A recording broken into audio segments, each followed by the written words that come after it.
Halo teman-teman, bertemu lagi dengan saya di IRC 13 Channel. Apa kabar semuanya? Semoga Anda dan kita semua baik-baik saja, tetap semangat menjalankan aktivitas hidup. Teman-teman sekalian, kembali di video kali ini saya menyajikan The Current Issue Corner atau pojok isu-isu terkini.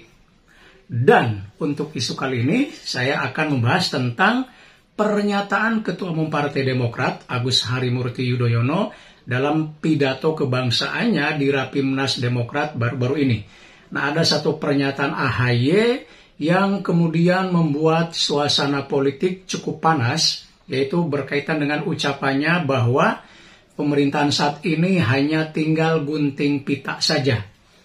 Nah, apa yang dimaksud oleh AHY bahwa pemerintahan saat ini yaitu Joko Widodo atau Jokowi Maruf Amin sebenarnya dalam berbagai proyek-proyeknya sekedar melanjutkan apa yang telah dilakukan oleh pemerintahan sebelumnya. Tentu saja yang dimaksud pemerintahan sebelumnya adalah pemerintahan Susilo Bambang Yudhoyono atau SBY yang notabene adalah ayah atau bapak dari AHY.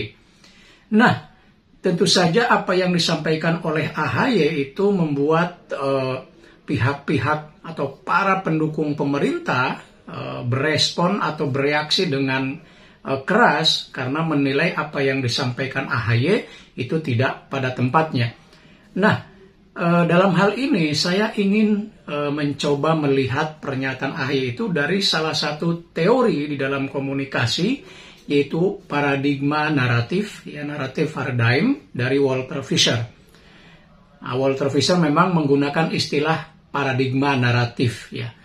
Di mana asumsi utama dari teori ini adalah bahwa pada dasarnya semua makhluk manusia adalah makhluk pencerita, homo narrans. Ya, manusia adalah orang yang melakukan storytelling, ya, bercerita, menceritakan sesuatu. Nah, ada beberapa konsep kunci dalam teori ini, yaitu adalah narasi. Ya, narasi adalah apa yang disampaikan oleh seorang tokoh politik misalnya, yang kemudian diberi makna oleh khalayak. Dan yang kedua ini yang sangat penting adalah rasionalitas naratif, ya, naratif rationality. Jadi rasionalitasnya.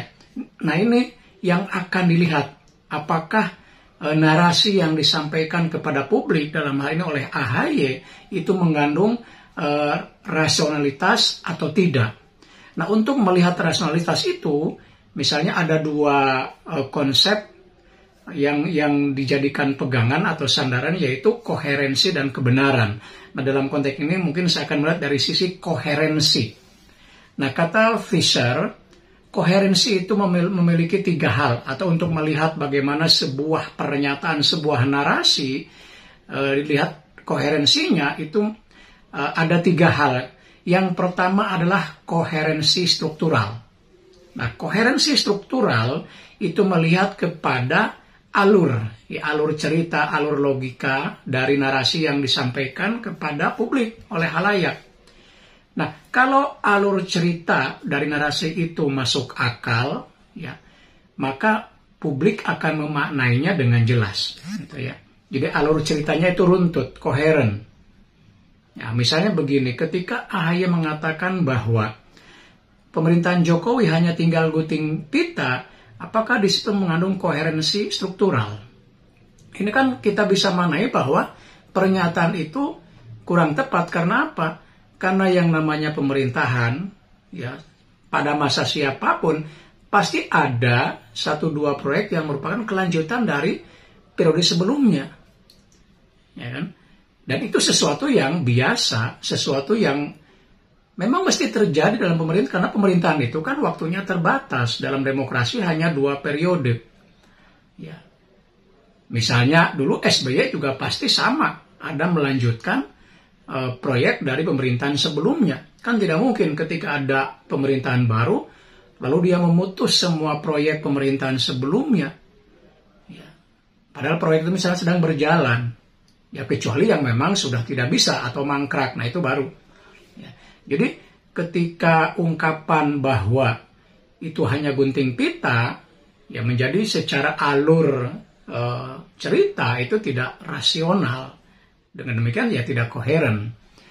Kemudian yang kedua adalah koherensi material.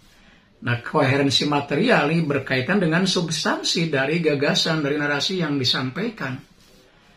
Nah, lagi-lagi apa yang disampaikan oleh AHY secara material memang tidak pada tempatnya gitu ya. Bahkan ungkapan itu mungkin hanya lebih bisa dipahami sebagai sebuah sarkas gitu ya. Hanya tinggal gunting pita saja.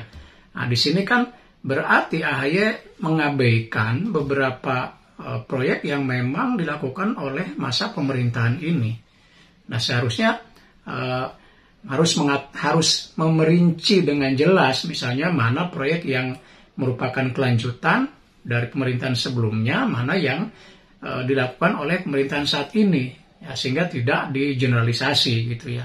Nah, ini jadi dari koherensi materialnya menjadi kurang bermakna gitu. Dan yang ketiga, ini juga sangat penting berkaitan dengan personalnya, adalah koherensi karakterologis. Jadi berkaitan dengan karakter, dengan persona dari si aktor politik atau komunikator politik yang menyampaikan. Ya, dalam ini adalah AHY. Apakah AHY secara karakter politisi atau pemimpin cukup dipandang punya integritas atau tidak ketika menyampaikan satu hal yang seperti itu? Ketika dia misal menyampaikan bahwa pemerintahan hanya tinggal gunting pita, ya orang akan melihat bagaimana karakter seorang AHY gitu ya. Nah, karena itu berdasarkan teori paradigma naratif ini sangat wajar kalau kemudian respon dari para pendukung pemerintah, baik yang ada di pemerintah atau di partai-partai gitu ya, atau publik, itu sangat keras memandang bahwa pernyataan yang disampaikan AHY itu tidak tepat gitu ya, dan hanya kemudian hanya memunculkan reaksi-reaksi panas gitu.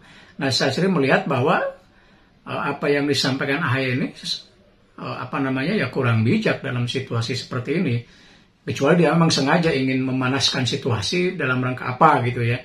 Tetapi menurut saya itu sangat berisiko ya, karena justru dengan pernyataan seperti itu kemudian mendapatkan reaksi dari publik dan reaksi yang keras, negatif, maka itu berpotensi akan menurunkan kredibilitas sang komunikator. Dan ini menurut saya justru malah berbahaya bagi AHY sendiri ya. Itu karena dia dianggap mengungkapkan sesuatu yang kurang tepat gitu. Karena itu saya kira para politisi, aktor-aktor politik ya lebih bisa memilih ya pernyataan-pernyataan ya kata-kata yang yang lebih tepat, lebih halus dan lain sebagainya. Apalagi saat ini sudah menjelang atau sudah mendekati masa pemilu presiden 2024. Nah itu teman-teman, mudah-mudahan ada manfaatnya. Sampai bertemu kembali di video berikutnya, tetap semangat.